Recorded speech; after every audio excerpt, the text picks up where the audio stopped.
welcome to Live Interactive English. Hello everyone, I'm Mike. And I'm Sam. And today and tomorrow we are going to be getting back into one of our favorite topics, something interesting, something educational, and something quite crazy, often, Greek myths. Oh, yay. That's what we're talking about. We're going to have a great Greek myth. We have Apollo and Daphne today. Apollo is a god I'm familiar with. He's quite famous. He's actually so famous, his name in Greek myths and Roman myths is the same. Oh, that is very important because that doesn't happen often. That's right. Very few gods have the same name in both Greek and Roman mythology. But Daphne, well, I know people named Daphne. Yeah. It's not kind of a goddess name, is it? Yes, and that's correct, and that's what we're going to find out later in our story, is that Daphne is not one of the gods, and if you've read other Greek mythologies or anything like that in these kinds of stories, you know that the Greek gods like to kind of get involved with all kinds of different creatures like nymphs and just regular humans, sometimes animals, and they're kind of just doing a lot of crazy stuff because they're gods and they're bored, I guess. They are quite bored and they are not shy about getting involved with people here on Earth, normal mortal people like you, me, and probably Daphne, but that kind of worries me because if Apollo is going to have any romance, if Apollo is going to fall in love with Daphne, it won't be good for Daphne. Probably not. Right? Yeah, Yes. do not date a Greek or Roman god or goddess. All right, this is a good lesson to you guys out there. It will not end well for you. The gods will be fine. I mean, they're gods, right? They live forever. Nothing can affect them. If they do anything bad, they just have to apologize to Zeus, their father god, and they're fine. But the humans will be turned into animals, will be turned into rocks, will be cursed with some terrible magic spell. So let's hope that doesn't happen to Daphne in our story as she gets involved with Apollo. Let's check it out.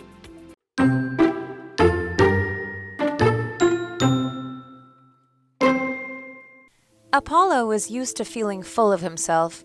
After all, he was the god of music, poetry, archery, and much more. He was also the most beautiful of the gods and a great warrior. In fact, he had just killed a giant snake with his bow and arrow, so he was feeling especially proud. While he was strutting around, boasting of his achievements, he saw Eros shooting arrows. Like Apollo, the pint-sized god of love was a skilled archer. Apollo couldn't stand seeing anyone but himself doing well, so he made fun of Eros, calling him a child playing with a man's weapons.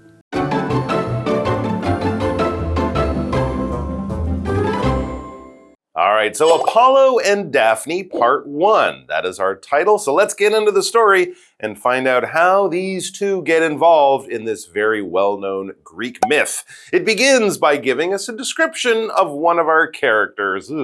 Apollo was used to feeling full of himself.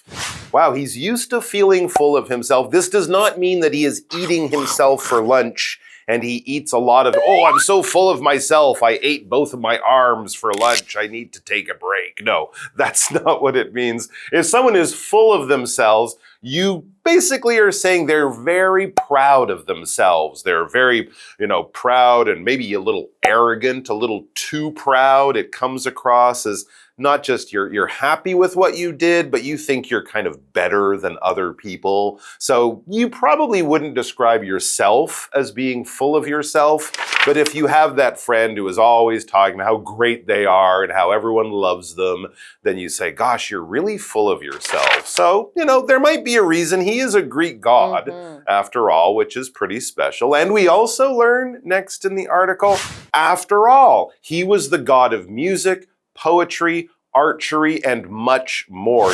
Sam reminded me he's also the sun god. Yeah, I remember from Greek mythology that he pulls the sun up every day on his chariot of his golden horses and stuff. So I guess there's maybe a little bit of a reason to be kind of full of himself. Yeah. Maybe it's the archery though. I don't know if that's the best thing about him, but archery is one of our featured words here. Archery is, yes, just using a bow and an arrow. So if you do this sport, You don't say, I do bow and arrow. No, you say, I do archery. I'm taking an archery class. Taiwan often wins medals at the Olympics in archery. I think they're quite a good archery nation, good at using a bow and arrow because that is what it is. Archery is using a bow and arrow for hunting, but now, of course, for sport. He was also the most beautiful of the gods and a great warrior. Wow. Now, again, to say that they're the most beautiful of all the gods, that's saying something. That's pretty good. There's a lot of gods and they're all pretty, godlike. And a great warrior. And a great warrior. So he's got perfect skin and he can kill you with his little finger. Yep. All right, I'm impressed. In fact, it says, just to prove all of this stuff, here's a good example. In fact, he had just killed a giant snake with his bow and arrow, so he was feeling especially proud. Okay, I mean, I'll give him credit for that. If I saw a snake on the ground in a dangerous place, I don't think I would reach for a bow and arrow. No. I might reach for a sword or a shovel. It must have been a really, really, really big snake that he was like shooting up to. Maybe. Or maybe he just killed too many snakes in the easy way. And he wanted to, a challenge because he's so great, right? Yes. Yeah. Okay, so basically what we're saying now is that we've started off our story to find out who is he and why is he important, and we're giving a little bit of context of what's happening now. He had just returned from this great, heroic adventure, and he killed someone. He's feeling pretty good about himself. And so he's walking around feeling good about himself. Of course. And it says, while he was strutting around, boasting of his achievements, he saw arrows shooting arrows. Okay, yes. Yes, and so he is boasting in this sentence. And strutting. And strutting. So strutting is kind of like walking while you're boasting, basically. And if we learn what this boast word means, it basically means to brag or to say, I'm the best, I'm the best, I'm the best. And if you're strutting, then you're walking around like, I'm the best, I'm the best, I'm the best. Right. So usually boasting and bragging, these are not necessarily positive words. That usually carries this kind of negative feeling because you are trying to say you're better than everybody else. And probably everybody around you is a little bit tired of hearing it. Yeah. And so not usually a very positive word when you're hearing this or describing somebody as boasting or bragging. And our example sentence for this is, my classmate always boasts of his high grades. So you could imagine being in class with this person, you're probably getting a little bit like, okay, I got it. You're smart. You got another A, woohoo. Like just shh. Yeah, exactly. When you're full of yourself, that's a feeling you might have. When you boast, you're actually saying how full of yourself you are. Yes. And you're right. If, it's a little bit, you did something really great, okay, have your little moment to be proud, but then, kind of stop talking about it. If you do it all the time, people won't like it. Back to our article. Like Apollo, the pint-sized god of love was a skilled archer. Very interesting. So here we're talking about Eros, or Eros, as some people would pronounce it. So like Apollo, the pint-sized god of love. That is Eros, and we learn a little bit about him with just that phrase. First, he is the god of love, which is interesting because, of course, Aphrodite is the goddess of love that everyone knows, also known as Venus for the Romans. This is sort of the male version. I think actually Eros is the son of Aphrodite. I believe there's a relationship there. Anyways, so he's the god of love, and also he's pint-sized. Now this is an interesting way of just saying small, because a pint is a glass about this big that people often use to drink beer in Europe, but it's about that size. So he's about that big, and he was a skilled archer, also good with a bow and arrow. Ooh. Apollo couldn't stand seeing anyone but himself doing well. Remember how proud he is? Now he sees Eros is good at archery and he's just this little baby angel. I don't like that. Yes, and if you think of this Eros character, you might also be having images of like little Cupid from Valentine's Day, which is the Roman name for this same god. Yeah. So same kind of idea, shooting his arrows to make people fall in love and feel happy, passionate feelings and things like that. So back to our article, it says, so he made fun of Eros, calling him a child playing with a man's weapon. So he's like laughing about how he's so little and he's got his bow and arrow. Like, oh, you're playing with a man's weapon. So not the nicest thing to say, especially to another god. Sure. Yes, and so he was talking about this word weapon. Now, a weapon is just a tool that you use to fight. So again, a lot of the common weapons that you might think of are things like swords and bow and arrows and guns and things like that. But it's not always that. Like if you're fighting something that doesn't need that, maybe you're just fighting with your brother, then you're going to use your hands as your weapon. Or you're fighting outside, pretend fighting with sticks, then your weapons are sticks. So it's just an instrument that you're using to fight something else. And we have this example sentence. It says, the police found a collection of weapons when they searched the house. So they were looking for a bad guy, looked in his house. Oh, a pile of weapons. Guns and knives and stuff like that. All right, let's take a quick break and then we'll come back to find out what happens with Apollo, Daphne, and Eros, apparently.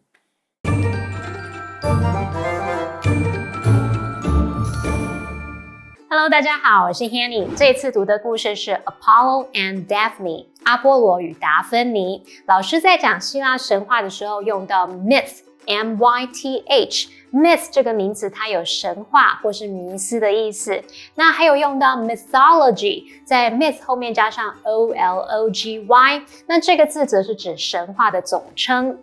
故事一开始提到 Apollo 经常自以为是，毕竟他是掌管音乐、诗歌、剑术等等领域的神，他还是众神之中最俊美的，又是伟大的战士，他还是太阳神。那 Sam 老师刚刚有提到 Apollo 的战车，我们补充一下 chariot。C-H-A-R-I-O-T chariot 它可以表达古代的双轮战车。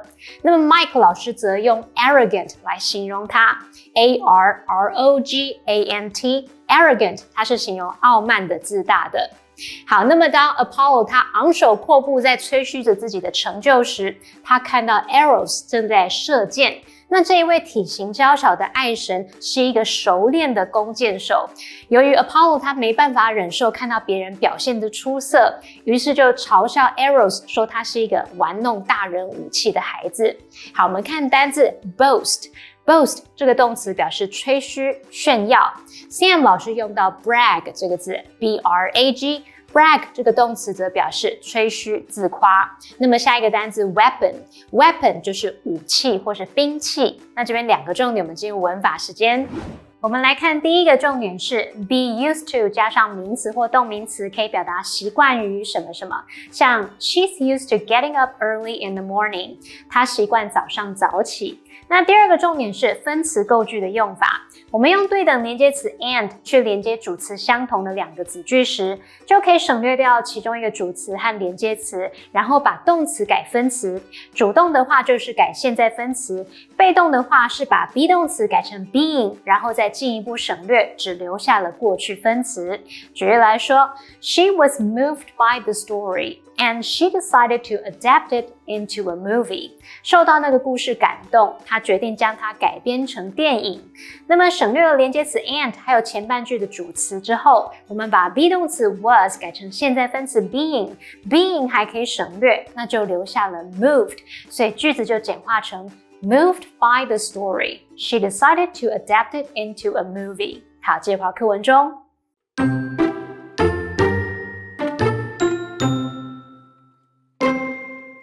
This didn't go down well with Eros. Furious, the little god shot Apollo with a golden arrow. However, this arrow didn't cause a physical wound. Rather, it made Apollo fall head over heels in love with a beautiful water nymph named Daphne, the daughter of a river god. Eros then took out another arrow, this time a lead one, and fired it at Daphne. Again, this arrow caused no injury, but it did plant a feeling of disgust for Apollo in Daphne's heart.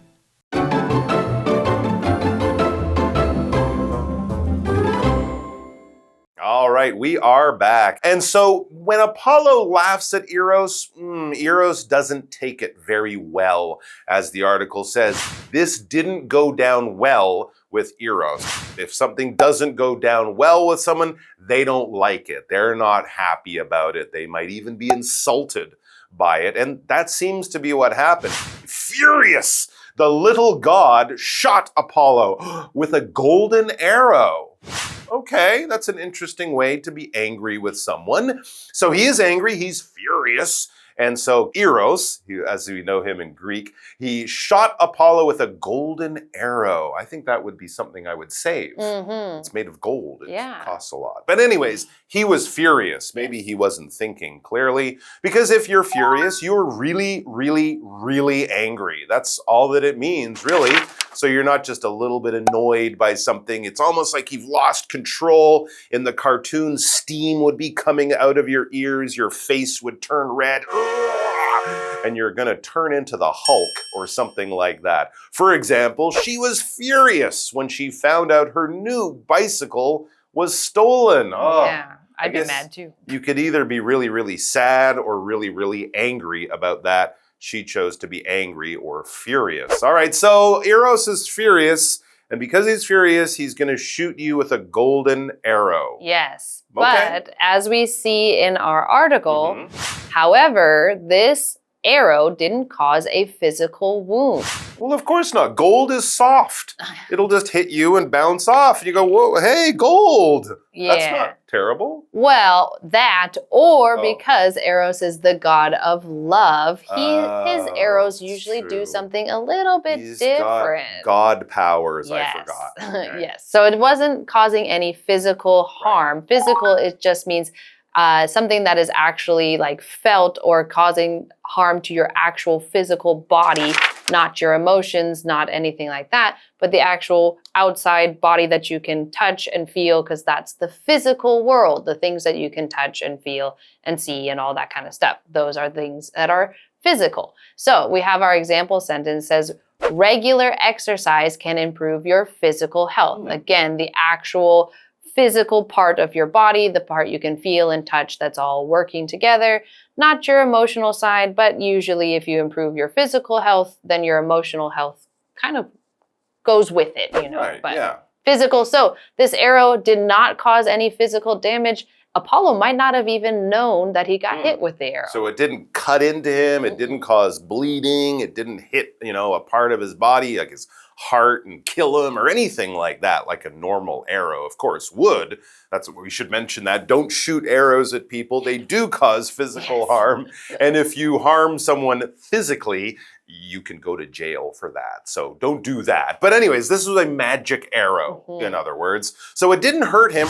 Rather, it made Apollo fall head over heels in love with a beautiful water nymph named Daphne, the daughter of a river god.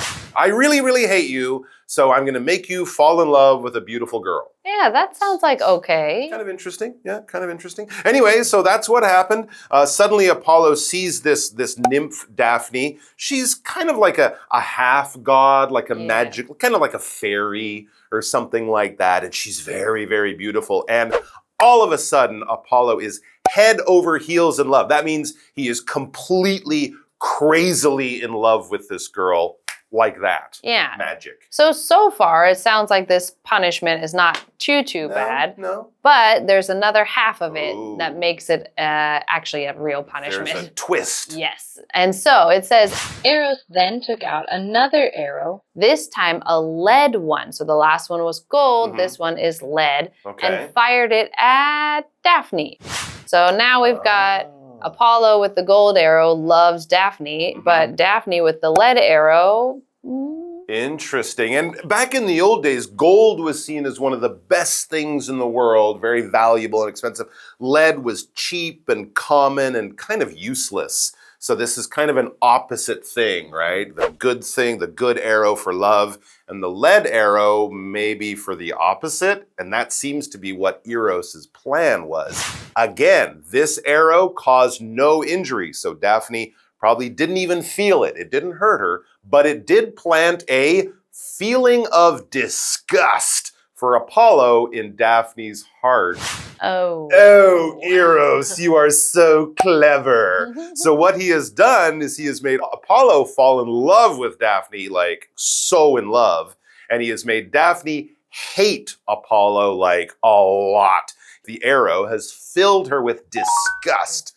Disgust is the feeling of just, oh, that is awful. I hate that thing. Get it away from me. I can't even look at it. If someone served you a plate covered in flies and worms and dirt and mud, are you going to eat that? No, you'll push it away from you. It smells bad too. That's disgust. Imagine having that feeling if you see someone, especially if that person is in love with you.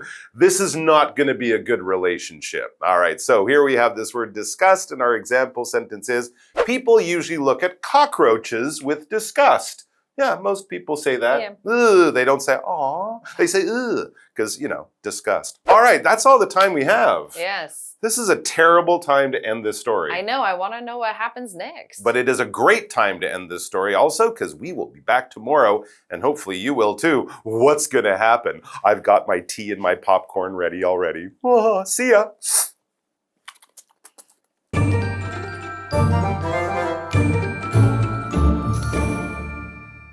Eros 被 Apollo 嘲笑，他很生气，那接着就用一支金箭射中 Apollo。这支箭没有造成身体伤害，却让 Apollo 神魂颠倒地爱上了美丽的水仙女 Daphne。那她是一位河神的女儿。接着 Eros 又拿出一支铅做的箭，射向了 Daphne， 在他的心中种下了对 Apollo 的厌恶感。那 Sam 老师就说这是对 Apollo 的惩罚，老师用到 punishment， 在 punish 后面加上 ment， 那这个名词就有惩罚、处罚的意思。再看单字 furious， 它是形容大发雷霆的、勃然大怒的。Physical 则是形容肉体的、身体的或是实质的。Disgust 是名词，则表示厌恶或是反感。那这边一个重点，我们进入文法时间。这边要介绍的是 go down with somebody 或者是 go down well with somebody， 这表示被某人接受。go down 在这边是指接受，引起某种反应，它就跟 go over 意思相同。当我们说 go down well with somebody， 常常用来表示提案意见、看法等等被某人接受，或是让某人感到满意。例如Gina's suggestion didn't go down well with everyone.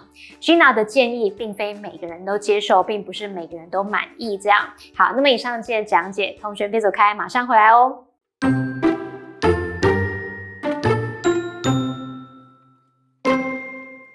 Apollo was used to feeling full of himself. After all, he was the god of music, poetry, archery, and much more. He was also the most beautiful of the gods and a great warrior.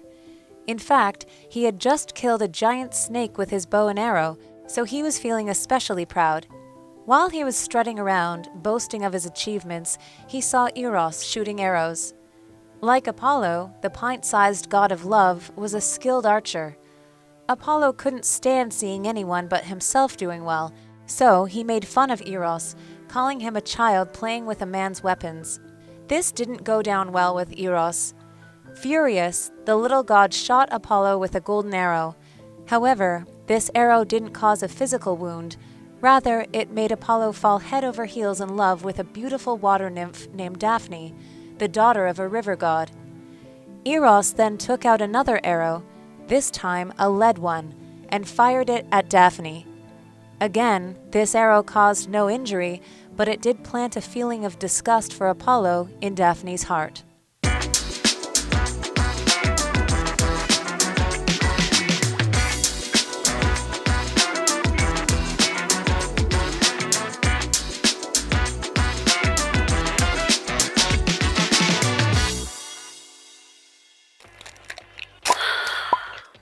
Hey, Kiki, you don't look so good. What happened? The train broke down this morning, so I was late for work.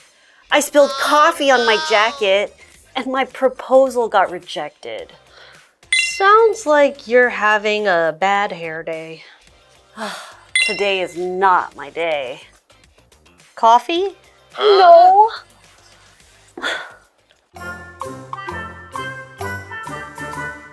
Okay, so let's work on our translating skills. And today's topic is describing a bad day. So our first one is 今天真倒霉. Today's such an unlucky day. It's not my day. Today's a bad day. Today is a bad day, okay? Or I had a lot of bad luck today. Okay, What about this? 今天真是诸事不顺的一天。Today is an unlucky day. Everything is not well. Today is really not my day. Yeah, today is really not my day. Very good. What have we learned today? Today's translation topic is describing a bad day. The first phrase is, today is not my day. If we look at the phrase literally, today is not my day, it's used to describe a day that was rough or someone had a lot of bad luck. A simple way to say it could be, today sucks. The second phrase is, I'm having a bad hair day. Bad hair day literally means to have a day where your hair is bad and unmanageable. But actually, it can also be used to describe a day where nothing is going right and you're just having a lot of bad luck. And that's all for translations today. KiWi later!